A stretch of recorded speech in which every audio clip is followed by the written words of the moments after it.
پچھلی ویڈیو میں نے آپ سے سوال کیا تھا کہ IP65 کا کیا مطلب ہے۔ یہ آپ نے کئی بار دیکھا ہوگا کہ کئی بار CCTV کیمروں پہ لکھا ہوتا ہے، اس کے بعد انورٹر پہ لکھا ہوتا ہے، سولر والی لائٹوں پہ لکھا ہوتا ہے، کئی بار موبائل پہ بھی لکھا ہوتا ہے۔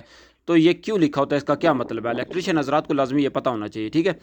تو IP65 کا یہ اوپر بھی میں نے آپ کو لکھ کے بتایا ہوا، لیکن میں آسان الفاظ میں آپ کو سمجھانے کی کوشش کرتا ہوں۔ IP65 جس چیز پہ لکھا ہوگا، اس کا مطلب ہے وہ چیز ایک تو ڈسٹ پروف ہے، یعنی مکمل طور پر دھول سے محفوظ ہے۔ اگر جتنی بھی دھول آ جائے اس کو کوئی پرواہ نہیں ہوگی، ٹھیک ہے۔ اس کے بعد اگر اس کے اوپر بارش پڑتی ہے یا ہلکا پانی کا پریشر پڑتا ہے، ٹھیک ہے، تو وہ اس سے بھی محفوظ ہے۔ تیز پانی کے پریشر سے وہ محفوظ نہیں ہے۔ اس کے بعد اس کی اپڈیٹ آئی ہے IP66، صحیح ہے۔ اس کے اوپر میں اگلی ویڈیو بناؤں گا، میں شارٹ سے ویڈیو بناتا ہوں تاکہ آپ دیکھ لیں۔ آپ لانگ ویڈیو دیکھتے نہیں ہیں تو وہ میری ویڈیو ضائع ہو جاتی ہے، ٹھیک ہے۔ یہ آپ لوگوں کے لیے ویڈیو بناتا ہوں، ویڈیو اچھی لگا کرے تو لائک کر دیا کریں۔